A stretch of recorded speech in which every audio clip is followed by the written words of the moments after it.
Students, आज हम समझेंगे कि पिरामिड्स क्या होते हैं। पिरामिड्स अगर हम देखें तो ये बेसिकली जिस तरह से आपको इजिप्शियंस के ये बनाए हुए जो ये आप देख सकते हैं ब्लॉक्स से, ये इनको हम पिरामिड्स कहते हैं। अब ये पिरामिड्स जो हैं ये बेसिकली अगर आप इस वाले ख़ास तौर पे इस पिरामिड को देखें तो इसकी ये सामने वाली सरफेस हमें ट्रायंगुलर नज़र आ रही है, मतलब कि एक ऐसी क्लोज्ड शेप जिसकी तीन साइडें हों। ठीक है, ये देखें, सॉरी तीन, अगर ये देखें साइड्स आपको नजर आ रही हैं जैसे, ठीक है, ये ठीक है, तो ये एक फेस बन रहा है, इसको मैं शेप दे देता हूं, तो ये ट्रायंगुलर शेप है फेस। ठीक है, अब इसी तरह ये भी एक फेस है, इसी तरह इसके पीछे होगा और इस तरह ये होगा, तो ये एक पिरामिड है। अब पिरामिड यानी लाजमी नहीं है कि इसकी जो बेस है, यानी अगर आप यहाँ से देखें तो इसकी बेस जो होगी वो कितनी उसकी साइड्स बनती हैं, चार बनेंगी, क्योंकि अगर चार ट्राइंगल्स इस तरह से आ रही हैं डाउन, ठीक है, एक यहाँ पर दो में नजर आ रही हैं, दो एक ही साइड पे होगी और एक से पीछे होगी, तो वो इस तरह से चार बन जाती हैं।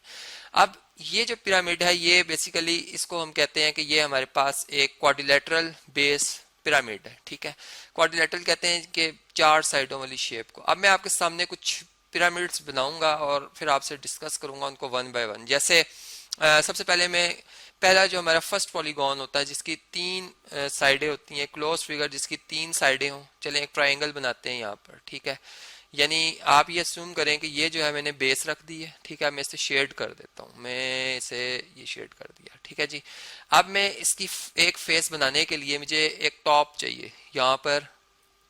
ठीक है, अब मैं इस कोने को इस कोने से मिला दूंगा। ठीक है, ये ए बी सी, चलें इसको हम ए बी सी एक ट्राइंगल कह देते हैं।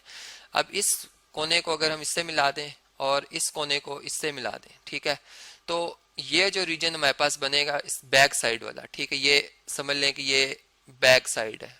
ठीक है, मतलब ये कोई हाइट पर है, जमीन से ये हाइट है हमारी, ये जमीन है। ठीक है, और ये उससे कुछ बुलंदी पर है। ठीक है, जैसे भी मैं आपको पिरामिड की जो है वो एक स्नैप दिखा ही रहा था।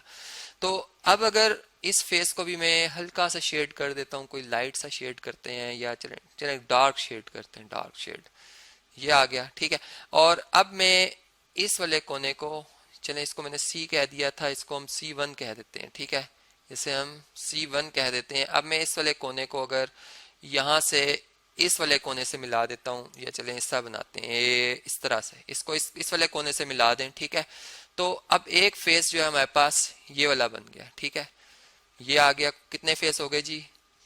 एक नीचे था, ठीक है, वो बेस बनी, एक ये, एक इसके पीछे, और एक और डिफरेंट कलर में हम कर देते हैं, चलें इसके लिए ये वाला कलर कर, एक फेस ये आ गया। तो ये इस तरह से थ्री ट्राइंगल्स जो है वो इस तरह से बनी हुई है। ठीक है, और एक बेस में, तो ये जो है ये एक पिरामिड है, इसे हम कहते हैं ट्रायंगुलर बेस्ड पिरामिड, या टेट्राहेड्रन भी इसे कहा जाता है। यानी सिंपल वर्ड्स में अगर मैं इसे लिखूं तो इसे हम लिखेंगे टेट्रा, चलें इसको मैं स्पेलिंग्स को दोबारा लिखता हूं यहाँ पर, टेट्राहेड्रन।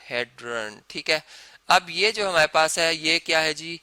ये ट्रायंगुलर बेस जो है पिरामिड है। अब हम इसी तरह अगर क्वाड्रिलेटरल बेस पिरामिड बनाना चाहते हैं तो क्या करना होगा? क्वाड्रिलेटरल बनाना होगा हमें। इस तरह से चले मैं एक क्वाड्रिलेटरल पहले बनाता हूँ।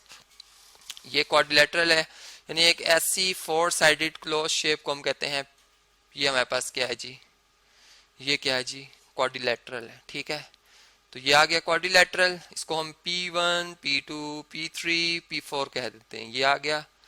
और इसी तरह अब मैं एक पॉइंट लेता हूँ यहाँ पर हाइट पर। ठीक है, कोई एक पॉइंट, जैसे कोई हम कोई जैसा कोई बर्ड उड़ रहा है, बर्ड्स को इस तरह से ज्वाइन, अब इस पॉइंट को अगर इस हाइट तक ले आए अगर हम, तो एक ट्रायंगुलर फेस ये बन जाएगा। ठीक है, जो हमें यहाँ पे बैक पे नजर आ रहा है, इस तरह से एक ट्रायंगुलर फेस ये आ गया। ठीक है, अब इस तरह से अगर मैं ज्वाइन कर दूं तो एक ट्रायंगुलर फेस इधर आ जाएगा, मतलब इस तरह से। ठीक है, ये आ गया।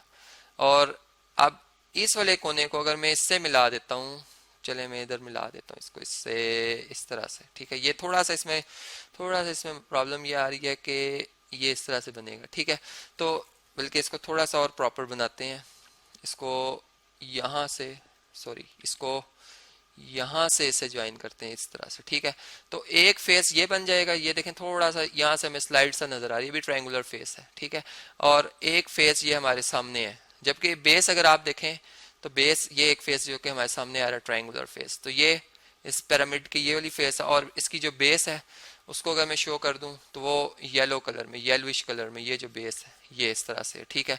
तो ये हमारे पास क्या बन गया, एक क्वाड्रिलेटरल पिरामिड बन गया, ठीक है। इस तरह से बनेगा। इसी तरह अब हम पेंटागन बेस पिरामिड भी बना सकते हैं, हेक्सागन पिरामिड भी बना सकते हैं बेस, ठीक है। वो कैसे बनेगा जी, अब आप जानते हैं कि जो हमारे पास पेंटागन होता है इसकी कितनी साइडें होती हैं, 5, ठीक है। 5 साइडें ले लेते हैं जी। यहाँ पर कितनी हो गई हैं, 3, यहाँ पे होगी 4, यहाँ पे होगी 5। अब ये रेगुलर पेंटागन नहीं है, मतलब कि इसकी पांचों साइडें बराबर नहीं है। अब एक पॉइंट यहाँ पे ले लेते हैं, ठीक है। इस पॉइंट को भी इससे मिलाते हैं, इस तरह से मिला लेते हैं, ठीक है। ये इस तरह से, अब मैं डॉटेड लाइन में शो करूंगा इस तरह से। ये एक फेस बन गया इसका, इस पॉइंट को इससे मिलाएंगे, ये दूसरी ट्रायंगुलर फेस बन गया, इसको इससे मिलाएंगे, ये तीसरा ट्रायंगुलर फेस बन गया, यहाँ से मिलाएंगे ये चौथा और ये वाला फिफ्थ। तो 5 ट्रायंगुलर फेस बन जाते हैं, यानी अगर 5 साइडें होंगी तो 5 उसकी ये साइड्स बनेंगी ट्रायंगुलर, ठीक है। अगर हमारी बेस की 5 साइडें होंगी तो जो फेस बनेंगे, साइड्स बनेंगी, यानी जो फ्लैट सरफेसेस बनेंगी वो कितनी बनेंगी, इस तरह से, ये जिससे इसको मैं शेड कर रहा हूँ, ये 5 बनेंगी, ठीक है जी। तो इसी तरह हेक्सागन भी आप बना लीजिएगा, 6 साइडें होंगी तो यानी 6 अगर साइडेड बेस होगी तो फिर उसकी 6 साइडें बन जाएंगी। अब हम ये बात समझते हैं कि अगर हम एक ऐसा यानी एक क्वाड्रिलेटरल पिरामिड ले लेते हैं या जो भी ट्रायंगुलर बेस पिरामिड ले लेते हैं, ठीक है। मैं पहले इस रेक्टेंगल को जरा प्रॉपर बनाता हूँ। एक क्वाड्रिलेटरल होता है रेक्टेंगल, स्क्वायर भी एक जो है आप जानते हैं एक जो है वो क्वाड्रिलेटरल ही होता है, ठीक है। अब हम यहाँ पर एक पॉइंट लेते हैं बिल्कुल इस तरह से कि अगर मैं यहाँ से परपेंडिकुलर थ्रो करूँ तो ये बिल्कुल, चूंकि ये इसके डायगोनल्स अगर रेक्टेंगल के ज्वाइन किए जाएं तो वो जिस पॉइंट पे मीट करते हैं वो, यानी ये इस तरह से, ठीक है। ये सेंटर है इस रेक्टेंगल का, ठीक है। ये इस तरह से अगर मैं इसके मिड पॉइंट से ज्वाइन करती हुई एक लाइन सेगमेंट यहाँ से ड्रॉ करूँ इधर से तो ये इसी पॉइंट से गुजरेगी, मतलब कि ये इसका सेंटर पॉइंट है, ठीक है। तो अब यानी इस पॉइंट का फासला इस ए पॉइंट से, बी पॉइंट से और सी पॉइंट से और डी पॉइंट से एक जैसा है, मतलब मैं यहाँ से एक सर्कल बना सकता हूँ, ठीक है। ये हमारे पास ई पॉइंट आ गया है। और अब मैं अगर इस पॉइंट से अगर बी को, डी और सी को मिला देता हूँ तो एक फेस ये बन जाएगा, ठीक है, बैक साइड। अगर मैं इधर से इसको मिला देता हूँ तो एक फेस ये बन जाएगा, ठीक है। ये 2 साइडें हो गई। इधर से मैं इसे मिला देता हूँ तो ये 3 साइडें हो गई, ठीक है, इस तरह से। और ये वाली अगर फेस, इसको मैं चले डिफरेंट कलर में यूज करता हूँ, मैं इस तरह से इसको ज्वाइन कर लेता हूँ तो ये मेरे पास फ्रंट फेस बन जाएगा, यानी 4 साइड्स कंप्लीट हो गई। तो ये जो इसमें मैंने ड्रॉ किया है, ठीक है, ये इस किस्म का जो पिरामिड होता है जिसमें कि हाइट, अगर वर्टेक्स, इसको वर्टेक्स कहते हैं, मतलब ये जो ई पॉइंट या इसको जी पॉइंट कह लेता हूँ, ये जो जी बिल्कुल अगर सेंटर पर आ जाए अगर परपेंडिकुलर तो इसे कहा जाता है राइट पिरामिड, ठीक है, या सिंपल पिरामिड भी कहा जाता है। और फिर नॉन राइट पिरामिड क्या होगा कि जिसमें जैसे ये है, इसका अगर मैं यहाँ से परपेंडिकुलर थ्रो करता हूँ इस पॉइंट से तो ये बिल्कुल इसके सेंटर पे नहीं आता, ठीक है। जो सेंटर पे नहीं आएगा वो राइट पिरामिड नहीं होगा और जो सेंटर पे आ जाएगा वो राइट पिरामिड होगा। तो ये भी बात हमें समझ में आती। फिर इसमें हमने एक और बात देखी कि अगर मैं इसमें जो है वो, यानी इसको हाइट भी कहा जाता है, मैं लिख भी देता हूँ, ये हाइट कहलाती है, यानी जी से लेकर ई तक ये जो डिस्टेंस है ये हाइट कहलाएगी इस पिरामिड की। जबकि जो हमारे पास स्लैंट हाइट है वो क्या होगी कि मैं इस साइड का ये मिड पॉइंट ले लेता हूँ एम, ठीक है, और इसको मैं अगर इस जी पॉइंट से मिला देता हूँ इस तरह से, एम को जी पॉइंट से, ठीक है। मैंने कोशिश की है, या चले मैं इसको दोबारा ड्रॉ करता हूँ, मैं एम को जी से इस तरह से ज्वाइन कर देता हूँ तो ये जो डिस्टेंस मेरे पास आएगा जी से लेकर एम तक, इसे हम कहेंगे स्लैंट हाइट, ठीक है, स्लैंट हाइट। और इसी तरह से चलें जी, ये भी इसको मुकम्मल करते हैं। तो इसी तरह से अब हमारे पास जो एज है, यानी कोने बनते हैं, कोने को कहा जाता है एज। ये जो कोना बनता है जिसको मैंने purple colour, sorry orange colour में शो किया, ठीक है। इसी तरह ये वाला जो कोना बनेगा, ये वाला, इसे हम कहेंगे स्लैंट एज, ठीक है। इसी तरह ये भी, ये जो जा रहा है ये भी, ये सारे क्या कहलाएंगे, स्लैंट एज। तो ये हमारे पास इस तरह से जी पिरामिड्स होते हैं और उनकी डिफरेंट टाइप्स जो कि हमने यहाँ पर स्टडी की।